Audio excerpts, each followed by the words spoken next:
What's up, guys? This is Coach Grant with First Down Training, and today we're going to be breaking down five-star wide receiver Decorian Moore out of Duncanville, Texas. We're going to be talking about why he's such a dynamic player, why he's got that five-star ranking, and some of his route running ability. So I hope this video helped you guys out. Hope it could teach you a few new things, but also, fellas, we are coming out to 15 more states this year for two-day-long QB and wide receiver training camp. So check out that very first link in the description below if you would like to sign up. We are coming out to, again, 15 different cities. We're coming to San Francisco, Miami, Las Vegas, Charlotte, Portland, Dallas, Nashville, Chicago, Buffalo, Atlanta, Houston, Philly, Detroit, Boise, and Los Angeles. So if you guys are local to any one of those cities, we would love to have you out to one of our camps, fellas. So again, very first link in that description below. Let's get started with this video. So now, Decorian Moore is obviously a very dynamic player. This first example right here from his huddle film is a great juke that he puts on. So many wide receivers that have that five-star ranking have that explosive playability. But I think Moore is insanely special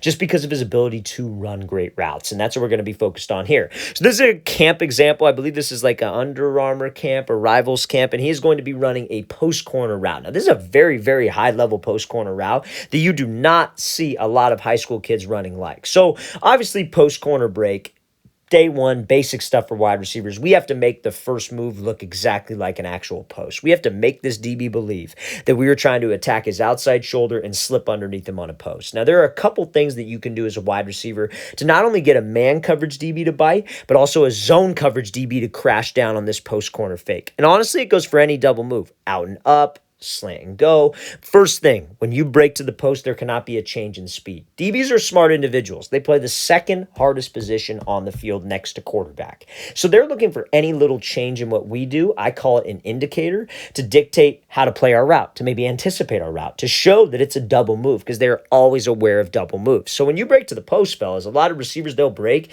and because they're not confident in their cuts, they're not confident in the break point, they will start to slow down. They'll break to the post, and then they change their speed. That's the biggest indicator to this DB that post is not going to be happening. We cannot slow down. So as soon as you guys hit that cut leg to the post, we should be driving off of it. This cut needs to be inside of my body frame. I need to be driving off of the ball of my foot and pushing. So my first step out of there can be fast, but this brings me to my second point. It also needs to be a long stride. So many wide receivers, when they run a double move, because again, they're not confident in their ability to cut while running full speed, they take choppy steps because they're preparing for the break. Guys, again, slowing down your speed, shortening up your steps, those are indicators to the DB. But Moore doesn't have that. He bursts off of that cut. He's taking a full 3 strides, full 3 steps, and he's able to just cut right on a dime. Now, the last thing, a lot of people think I'm going to say eyes. I don't even think it's supposed to. I think eyes can help with this, but I think it's more so about your body language because a DB in man-to-man coverage, where is he supposed to be watching? Supposed to be watching our hips, right? So when we break, how about we commit our hips? How about we get my belly button to the post break? How about we commit my shoulders? And you snapping your eyes to the QB helps with that. But I think it's got to be eyes, hips, and shoulders because I see it all the time. Guys will look back to the quarterback with their eyes, but their shoulder and their hips are drifting in this direction, and that DB reads them like a book. So Moore has all of that, checks every single box on the post corner and how you guys can sell it and how you guys can get separation. So that's a great job there. Great job accelerating out of the break, then obviously finishing on that post corner. Textbook route. Okay, so this next example is going to be a clip of more training here. And this is, again, that explosiveness off the ball that so many wide receivers have. Guys, a lot of high school wide receivers out there wonder, how can I get stars? How can I get ranked? I see these 5-star guys all over Instagram, TikTok. All these football hype accounts are posting about them, right? Why am I not getting that type of hype? What can I do to get that type of hype? And again, guys, the star stuff, it's all BS. The people who make these star rankings, usually, one, have never played football before. 2, they're fat old white dudes that you're just trying to get clicks to their website. It doesn't matter. When you go to college, you think anybody cares that Travis Hunter was a 5-star recruit? It matters what he's going to do at Colorado. It mattered what he did at Jackson State. That's what people cared about, right? And again, they don't care when you get into college. Like all the college guys that I train, like they want to embarrass the 5-star guy. Like they don't give a crap if he's a 5-star, 4-star, 3-star, no star. They want to embarrass him. They think, oh, you think you're that good? You got all this hype. When they first get there, like, yeah, they're going to accept him on the team. But the difference, guys, in high school from the guys who get recruited, I'm talking about recruiting because these 5-star guys got these Power 5 offers. The recruiting difference is they got the explosive playability and they're very, very explosive athletes. So this is a great example of this. So more off the ball here. You got a DB who's off, disciplined guys watching the hips at the start of the snap.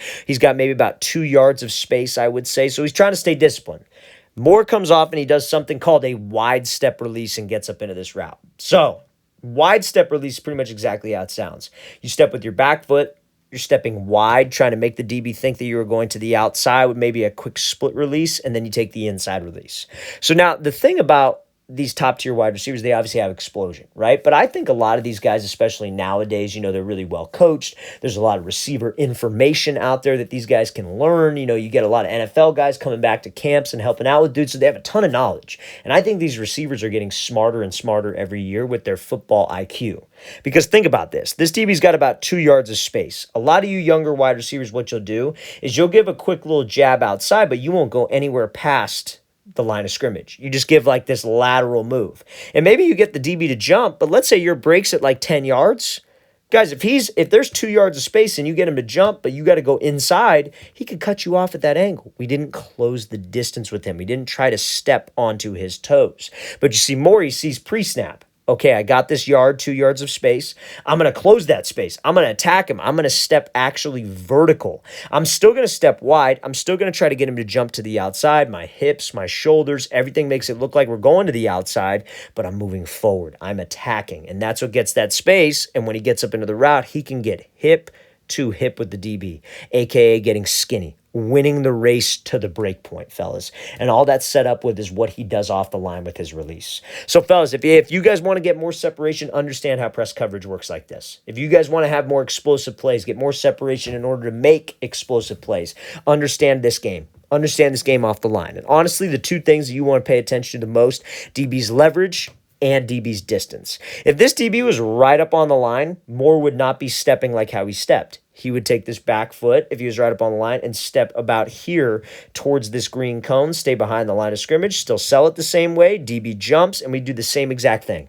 But since he's off now and there's 2 or 3 yards of space, hey, let's close the space. DB didn't close the space for me, so I got to bring this line of scrimmage right to him. And again, that's how we get more space off the line. Because, fellas, at a Power 5 level, I'm going to tell you this right now, like where Moore is going to go play, because he's committed to LSU, right? Where he wants to go play, it ain't going to be a high school, zone coverage, 8 yards off, 1 yard outside every single rep. You know what I mean? If you want to play college football, you want to play high-level college football, like you got to know how to beat press. You have to have a plan. You should think press is a gift. You should come up to the line and think, why the hell are they pressing me? I'm going to burn this dude. Like, that's what you should be thinking. It is literally a gift. They're trying to go man-to-man coverage with you, and you should win every single time.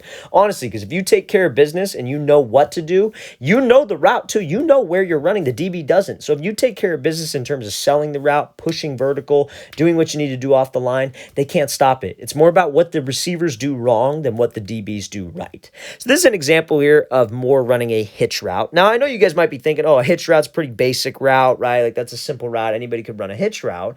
But the way he's able to pivot his steps applies to a lot of different breaks. So, for example, like he's running a 5-yard hitch, but this would also apply to a 12 back to 10-yard curl. This would also apply to a comeback route. So on any route where you have to drop your hips, it is very important that we sell vertical, right? Even if it's a 5-yard hitch, I have to make this DB think that we're running deep all the way up until the break point. So that requires your hips and your shoulders to stay committed to the fade. And obviously, when you're running hard, you have to have a violent drop of your hips. You have to snap down, as we call it. This outside foot right here is left foot. We call that a trigger step. That triggers the break, if you will. That triggers the hip drop. And that trigger step has got to be as aggressive as you can. You got to pretend you have a string attached to your chin and somebody is pulling that string straight down to your quad. Your chest has to drop to your quad, and you want your lower body to be at a 90-degree angle and stop at 90 degrees. You don't want to drop too low because then we're going to get stuck with my feet. Now, here's the issue. A lot of receivers will have that break, especially on a curl, a comeback, a dig. They'll break like this, but they take a million steps at the break point. Moore doesn't do that because he's mastered this method of pivoting and hooking his feet, which you see a lot of top-tier NFL wide receivers and NFL route runners do this exact same thing. So you snap down, you get low. But now the next goal is to be able to flip my hips out and flip my head around as fast as I can so I can locate this ball from the quarterback. So you see how he snaps? What does his second step do? You see how it pivots almost on a 45-degree angle? Because that starts to turn his hips. And now what does the third step do? It hooks around, and he's able to just sit right there and catch that ball from the QB. It would be the same thing, fellas, if he was 12 yards downfield and broke on a curl. He would snap down the same, he would pivot, he would hook, but instead he would be driving off of that step back to the quarterback. But remember, guys, if I take care of what I need to do, that DB shouldn't have time to react on my route. So if I sell vertical, if I break on a dime with no indicators, if I'm eliminating extra steps and I flip my hips out as fast as possible, that DB's got no chance, especially on a route like a hitch, a curl, or a comeback. So this is textbook right there. That's perfect technique on a hitch route. That's exactly how you run it. Could you break on the inside foot? Absolutely. I would teach more of like an inside drop, and then you would pop the outside foot around. That's actually how I like running this, but I wanted to showcase this 3-step break because that can apply to more routes. Let's play this again, full speed one more time. Great job by Moore dropping in, flipping his hips, and catching that ball.